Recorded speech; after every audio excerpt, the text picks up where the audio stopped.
우크라이나에서 전쟁에 개입하신 하나님의 손길을 찾아봅니다. 우선 젤렌스키 대통령은 그들의 진정한 아이언맨이었다.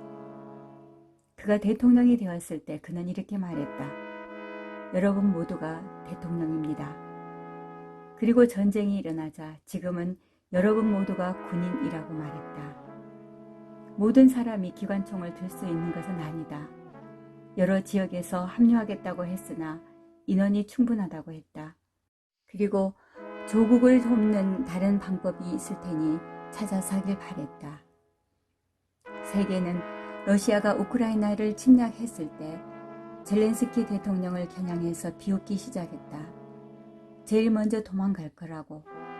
어릴 적부터 공부도 잘하고 똑똑해서 법학까지 마스터했으나 하고 싶었던 코미디언이란 것 때문에 사람들에게 놀림감이 되기가 일쑤였다. 전 세계의 매체들은 우크라이나는 3일 안에 무너질 것이라고 보도하기 시작했다. 2022년 2월 24일 러시아가 우크라이나를 침공했고 미국은 우크라이나 대통령이 러시아의 제1타깃인 것을 감안해서 안전하고 신속하게 대피시켜주겠다고 나섰으나 젤렌스키의 대답은 전 세계를 놀라게 했다. 내게 지금 필요한 것은 도망칠 수단인 탈 것이 아니라 싸울 수단인 탄약이다 라고 말했다. 그리고 비서실장 이하 한 팀이 되어 최전선에서 우크라이나를 지키고 있는 모습을 보며 자국민을 진심으로 사랑하는 지도자의 모습을 볼 수밖에 없었다. 자신이 러시아의 가장 우선적인 목표이며 3일이면 함락될 거라는 전문가들의 외침과 미국에서 피신을 도와주려고 했음에도 오히려 최전선에 찾아다니며 군인들에게 자신이 그대들의 대통령인 것이 자랑스럽다고 그들의 사기를 올려주었다. 젤렌스키는 유대인 집안에서 태어났고 어릴 적부터 재능이 많았던 그는 유복한 가정 환경 덕분에 할 수 있는 것들은 다 해내었다. 다양한 재주도 있었지만 그는 남을 즐겁게 해주는 코미디언에 관심이 많았다.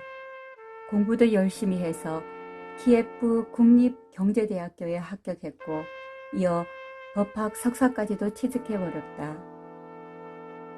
코미디언으로 그의 인지도가 높아갈 즈음에 한 드라마를 직접 주도하여 제작하고 주인공으로 출연하면서 폭발적인 인기를 얻는다. 그 드라마는 한 일반 교사 출신이 어느 날 대통령이 되어 부정부패에 맞선다는 정의로운 내용을 다룬 국민의 일꾼이었다. 우크라이나의 부정부패로 지친 시청자들의 폭발적인 반응으로 드라마상에서 대통령이 아닌 실제로 대통령이 되어달라는 시민들의 지지를 얻는다. 말도 안 되는 일이라 선을 그었지만 어느 누가 대통령이 되어도 부정부패는 끊을 수 없을 것 같은 암담한 상황에서 차라리 수많은 시민들이 원하는 대로 자신이 대통령이 되어 이 부정부패를 끊어내기 위해 노력하는 것이 낫겠다는 생각으로 결국 대통령으로 도전했고 깨끗한 지지율로 73%로 1위에 당선된다. 압도적인 지지로 대통령이 되는 그는 연설에서 저는 평생 국민들에게 웃음을 주기 위해 모든 노력을 다했었고 그것이 저의 사명이었다. 이제부터 저의 사명은 국민들이 눈물 흘리지 않기 위해 모든 것을 다하는 것입니다. 라고 취임 인사를 했다. 사실 엘리트 출신인 그가 코미디언의 길을 선택하는 바람에 무식한 이미지로만 기억된다. 그는 우크라이나어와 러시아어, 영어 등 다양한 국가의 언어를 자유자재로 구사하며 러시아가 우리의 교회와 건물들을 파괴할 수는 있어도 우리 마음속에 하나님을 믿는 믿음은 결코 파괴할 수 없다고 외치면서 그는 믿음으로 하나님을 두려워할 줄 알고 국민들을 진심으로 사랑할 줄 아는 지도자이다. CBN 우크라이나 지역국장인 코스티안틴 리트비넨코를 통해 전해지는 소식들이 들려왔습니다. 현재 가장 필요한 것은 지속적인 기도와 참여, 정확한 정보이며 그 다음은 전국에 식량이 필요하고 기본적인 생필품도 필요하다고 했다. 하나님께서 우크라이나 사람들을 위해 어떻게 개입하고 계시냐는 브래드 TV의 질문에 한 형제가 교회의 한 형제로부터 받은 오디오 내용을 공유했다. 그의 군인 아들이 칠흑 같은 어둠 속에서 불침번을 서고 있었다고 한다. 그들은 많은 러시아 연방 탱크와 기계가 그들을 향해 진격해 오는 것을 발견했고 방어하기 어렵겠다는 생각이 들었다고 했다. 그는 급히 휴대폰으로 아버지에게 전화를 걸었다. 아버지, 지금 당장 기도해야 해요. 우리는 이런 상황에 처해 있어요. 그래서 그의 아버지는 다른 교회 성도들에게 전화를 걸어 기도를 시작했다. 그리고 나중에 아들에게 전화가 온다. 그는 기적이 일어났다고 말했다. 그것은 우주선처럼 보였고 꼭 우주선이 공격하는 것 같았다고 했다. 일종의 번개처럼 보였으며 하늘에서 총을 쏘기 시작했고 불꽃이 튀고 사방으로 퍼졌다고 했다. 아침에 그들은 무기 전체가 파괴되었다는 것을 발견했다. 그래서 그 모든 군인들은 우리가 알지 못하는 어떤 종류의 무기가 파괴되었거나 하나님의 개입이라고 확신했다. 그리고 지역국장은 자신이 잘 아는 친구로부터 방금 받은 또 다른 소식이 있다고 전해왔습니다. 우리는 적들이 서로를 공격해서 자멸하기를 기도하고 있었다.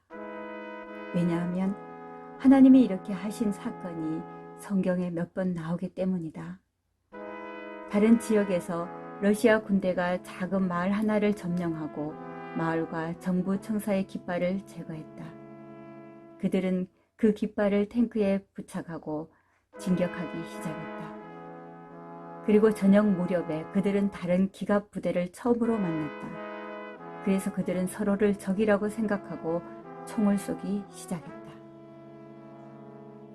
그는 우리가 이 시간 하나님의 음성을 잘 듣고 이 나라에 가장 필요한 것을 얻을 수 있도록 기도해달라고 요청했다. 평강의 왕이신 우리 하나님께서 우리 마음에 평안을 주시도록 기도한다고 했다.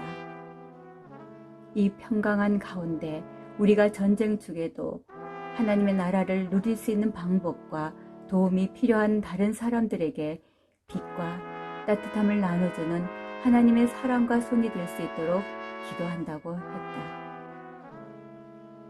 또한 우리가 두려움에 주저앉아서 삶에 대한 걱정에 가득 차 있지 않고 하나님의 나라를 세우는 일에 적극적으로 나설 수 있도록 기도 부탁한다고 덧붙였다. 우크라이나에 하나님이 개입하기 시작했다. 러시아 군인들은 추위와 배고픔에 못 견디고 항복해오고 포로들을 수용할 공간이 부족하다는 보도가 나온다.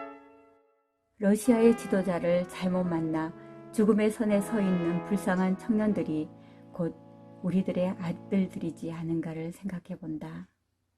부모를 잃고 자식을 잃고 신체의 일부를 잃기도 하는 전쟁 중에서도 하나님의 나라를 찾고 하나님의 평안을 소유하는 우크라이나처럼 오늘 우리도 코로나 바이러스에 주눅들지 않고 담대하게 하나님을 바라보면서 예배자로 서기를 바라본다. 하나님을 바이러스보다 더 못한 하나님으로 행동하기보다 예수 이름으로 선포하며 이겨나갈 수 있기를 바라본다. 샬롬.